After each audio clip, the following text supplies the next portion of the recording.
In one of the last interviews before his death, likely Lad Rodney Bewes pleaded with his former co-star to end their 40-year rift. The fallout between the two stars, who kept the whole nation laughing as the Likely Lads, was one of the most spectacular in show business. Rodney's agent confirmed that he passed away this morning at the age of 79. The double act, which pulled in TV audiences of 27 million, was sundered forever when Rodney told a harmless but personal story about James Bolam and his wife in a 1976 press interview.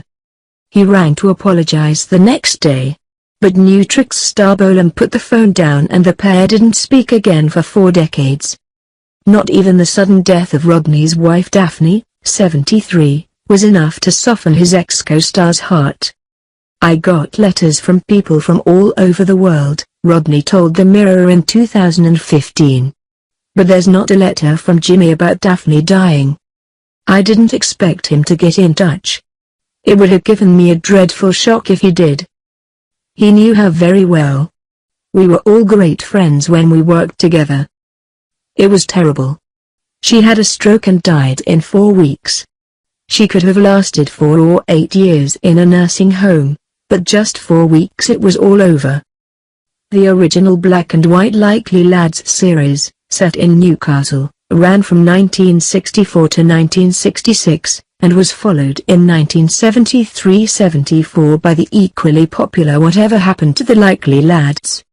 The duo played old friends whose lives stayed locked together, Bolam as the cynical, defiantly working-class Terry Collier and Bewes as the quieter, going-up-in-the-world Bob Ferris.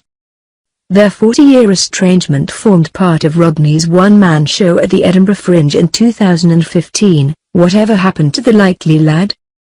But he didn't tell audiences of his heartache over the death of Daphne. The couple married and had daughter Daisy in 1973, then triplets Tom, Billy and Joe in 1976. It was a surprise, as they'd been expecting twins. "When my 3 boys were born, the first place I went to that night was Jimmy's house to tell him Denise had had 3 babies instead of 2, said Rodney. "I remember Jimmy said, 'Here's a glass of wine.'" The triplets played a curious part in the original fallout between the two stars. In the fateful press interview, Rodney recalled the moment Bolam's wife, actress Susan Jameson, told her husband she was pregnant while he was driving. She said, "Jimmy, you know Daphne had 3 babies at once. Well, I'm just having the one." He promptly swerved onto the curb and nearly hit a lamppost.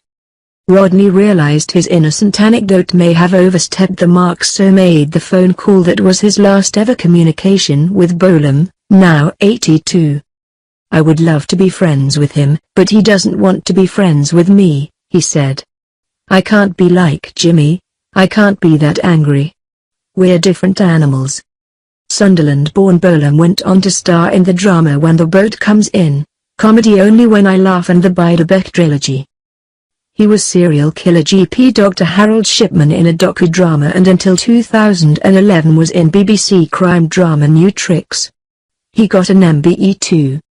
"Now he doesn't want to talk about the Likely Lads at all," said Rodney. "He hates it. He thinks it's beneath him.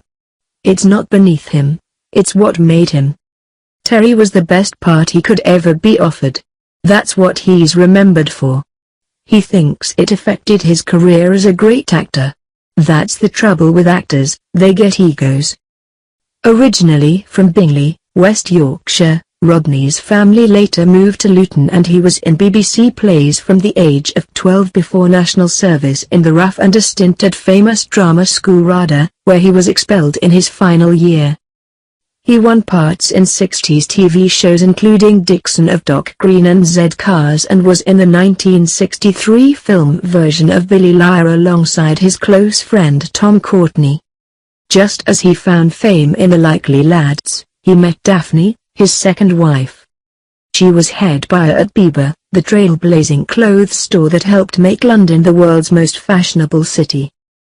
Modeled by Twiggy and still worn by modern stars including Jennifer Lopez, Bieber really took off in 1964 when the Daily Mirror featured its sleeveless gingham shift dress.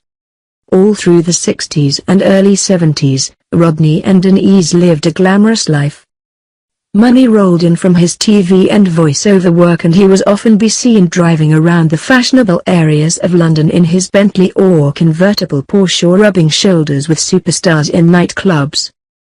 We were in a discotheque called Ad Lib above Leicester Square, and sitting over at another table was Paul McCartney with his then-girlfriend, Jane Asher, said Rodney. Then the wine waiter said, "Would you like to join Mr. McCartney? He'd like to know what you're drinking." It was a bottle of Mateus Rose because that's what we drank in those days. Anyway, we joined Paul and Jane, and Paul said, the first 2 episodes of The Likely Lads, fantastic. And I said, "Your records, we've got them all. I love them." So we sat there saying, "I love your show and I love your music." Not all his meetings with the rich and famous went quite so well. I was friendly with Sir Alec Guinness, and sitting on a sofa at a party with him when Sir Laurence Olivier came between us. He said, "Do have an Olivier cigarette," because he'd just been paid a lot of money to have his name on a cigarette. So I looked at Sir Alec and said, "I'd rather have a Guinness." Sir Alex loved it, but Sir Laurence hated it. He looked at me with loathing. And that's why I say I never worked at the National Theatre. "Daphne was very funny," he said. "I remember we went to a film premiere in Leicester Square once, and there was a half moon of photographers who all rushed towards me taking photographs. I felt $1 million. Then she said, 'They must be hard up tonight.'" A 1976 movie version of Whatever Happened to the Likely Lads was less successful than expected, and it was at around the time of its premiere that the 2 actors fell out so badly. Rodney's TV career went into a decline, but down-to-earth Daphne balanced out the highs and lows with humor. I once said to her, "You know, I've just realized that I'm not very important. If I get run over tomorrow, what does it matter?" he said. And Daphne replied, "Rodney, you're very important to one of us." And I said, "What a nice thing to say." And she said, "I mean the dog ... It's time to take him out for a walk." In recent years, Rodney, who lived Henley-on-Thames, started making regular visits to the Edinburgh Fringe with his one-man show. "It was a journey always made with Daphne. I cry in the show," he said. "The audience don't know what I'm crying about, but we came up to the Edinburgh Festival and we always had lovely flats in nice parts of the city. I go to a restaurant where I would have gone with Daphne.